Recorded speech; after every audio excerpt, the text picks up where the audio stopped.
The Thrill Is Gone is one of the great mega hits of this artist. The thrill, however, is never gone from a performance by this legendary man of blues, B.B. King. I really have been looking forward to seeing you. You knew a great friend of mine, Lee Atwater, and Yes. Lee passed away, had brain cancer and so on. You two cut an album together. Yes, we did. We did something called Red, Hot, and Blue, I believe it was called. Yeah. And did it for... Well, he had a barbecue rib place called that or something, too. Yes, I he think did. yeah. But we did this for one of his favorite charities, and That's nice. it was a lot of fun to do. That's. How'd you guys get to be friends? Because are you a political guy or? No, You I'll leave just that sound to like a you blues guys guy. that Yeah, know. we used to do- I just play blues and bring you together. Ah, that's the way to go. We've got. This is called an interactive. I don't know what it's called, to be honest with you. Here, let me show it to you. There it is on the screen. Is this what is this? A CD-ROM? CD-ROM, CD-ROM, yes. but it's interactive, so you Yes, you tie it to your computer some That's way? right. You put it on your. the mouse, the little thing there. Yeah, you take the mouse and you can place it in different places. I think it's about 5 different locations that you can put it and find many, many different things. It's a lot of entertainment. I think we have a little bit of a demonstration of this. Let's take it. Go ahead and roll it, Jack. Beale Street, the birthplace of the blues. Well, man, I'm gonna go look around some. Why don't you do the same?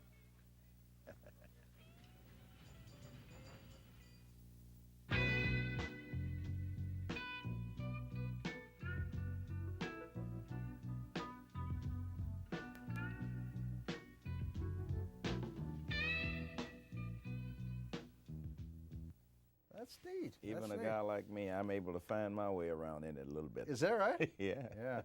I can't use those. These young kids can use those things very well. Yeah, I'm a little ashamed. I do it by myself, you know, in my room. I have my little laptop, and I sit up there, and I try not to let anybody catch me.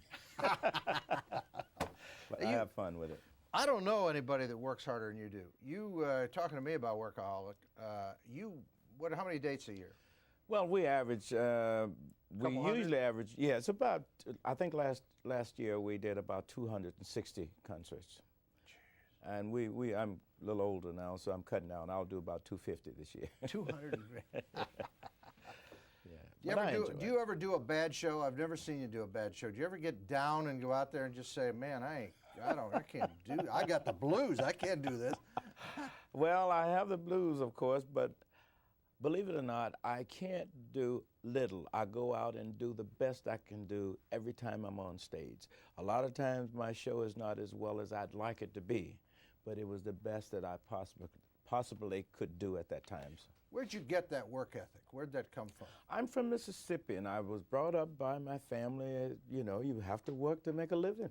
You got to do this. There are things that you like it or not, you have to do to make it. So that was branded in my head. And What early days? What were you? You were in the service, I think, in the 40s, right? I was in service for a short while, but I was raised on a plantation, and the plantation owners had, I call it a deal with the local boards during World War II, which was at the time. When I became 18, I was drafted. You had no choice. I was drafted. Right. Stayed, didn't complete basic training. I think we did 2 months, maybe like 20 days or something like that.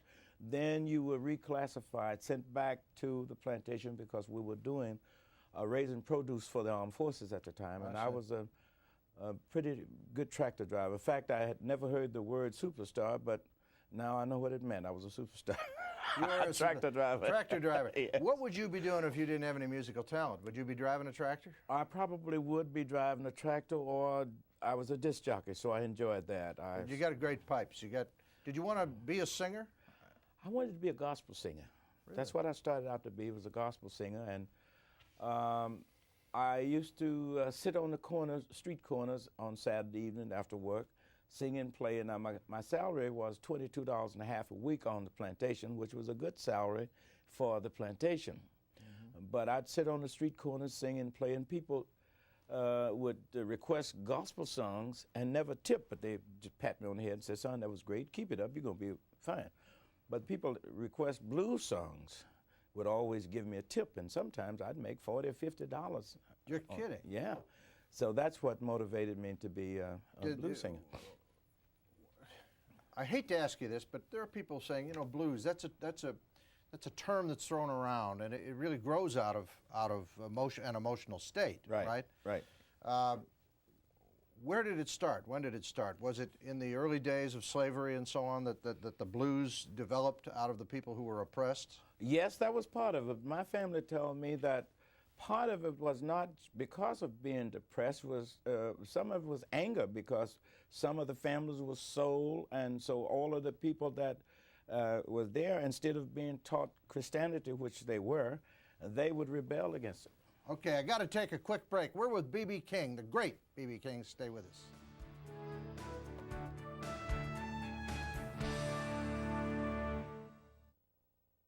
You said, wait a minute, baby, he's just a lost friend of your please, but you better take it home now. Honey, where the keys go? Got me to my knees, go. Do just what you please. I'd rather you just leave me alone. Baby, go. Ah, you are so good. I'll tell you, you run a great evening of entertainment wherever you are. If you see B.B. King's name, go sign up because it's great. This is his new interactive autobiography. Boy, you're into modern times here. Come back to me on camera here on 2. I want to show how this works. Jack, there we go. See that? Interactive autobiography. We're talking about the life and times of B.B. King. Well, you got a lot of kids along the way. Yes, did you? 15 of them. 15 kids. Mm-hmm. It's a lot. Yes, it is. You know, how have you been as a dad? All right? Not so good. Not so good? No, I'm not the best father. Dick Gregory was here the other night, and he said I was on the road too many years. Yes, that was my problem. I quite often say, and I hope they're listening today, nobody could love them any more than I. But I wasn't the father that maybe you or many others were, because we had nothing from the beginning, and I wanted all of my kids to have things better than I had or my dad had when we were growing up. And the only way I could do it was through what I do as a musician and work hard to try and make this happen. Some say, and maybe they're right, that being there is better than trying to provide or have things so they could get a good education. You took care of all of 15 Yes, and I gave did. them money and raised them. Yes. I mean, that sense. But they say to you sometime, maybe being there and putting your arms around me would have meant more than... Sometimes I've heard some of them say that, yes. But I'm sorry, I just disagree to the point of where I just felt compelled. I had to do what I was doing, still do.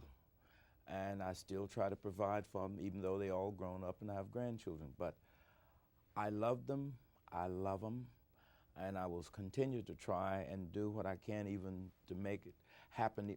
I'm lucky enough today I have 7 grandchildren in college. 7. 7 grandchildren in college. And that the old man is putting them through. You're putting them through, huh? Yes, sir. Well, you know, you can't have other people make choices for you. You made a choice. I'll tell you what it is. You probably grew up without a lot of stuff. That's for sure. And so you realize what that's like, and you never wanted them to go through it. Never want them to go through it at all. Yeah. So that made me not be the father that I should have been. Well, I don't know. It's hard to hit on. But first of all, people forget. They think their parents don't have lives. I mean, you know, most kids think, you know, I don't know, where's this guy going? He's going to work. That's where he's Yes, right. going. But I admire what you just said, because you love them, and that was your way of showing it. That's the only way. Try to leave something for them when I'm not here that'll make life better for them than it was for me. Can I ask you how old you are? I'm 70. I just made 70 last September. I was listening to you on the tape. Your pipes are pretty good. Pretty strong. Well, Pavarotti is one of my favorite people, so Is that right? big guys, we have strong voices. Yeah, well, I'm a big guy. I can't sing a note. What the hell happened? But you talk so well. Thank talk you, so baby. well. All right, let me back up now. Okay, the blues comes out of sort of the black experience Yes. in America. Right. I read a good article a couple weeks ago on gospel, and they said that some gospel songs were really ways of communicating in slavery. In other words, because you couldn't just say, hey, let's sit down and have a Right. chat, the slave owner would Right. beat the hell out of you. True. So they would chant or talk or Right. sing or send messages. It was a method of communication. It was Blues the part of same, that. same, Blues the yeah. same.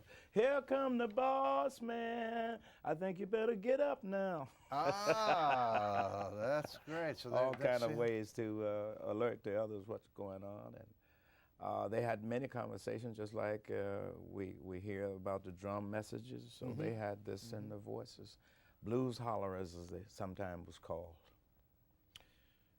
This is a controversial question. Some have said yes, some have said no. Are race relations getting better in America from your Yes. observations? Yes, they're getting better. They're not. It's not there yet, but it's getting better. It is getting better. Yes, it is. Some say it's better on the surface, but that racism itself is a more hidden thing today. Now, I don't see that because maybe in the business we're in and everybody's sort of comfortable with each other, but I can't tell. When you travel around, what do you see?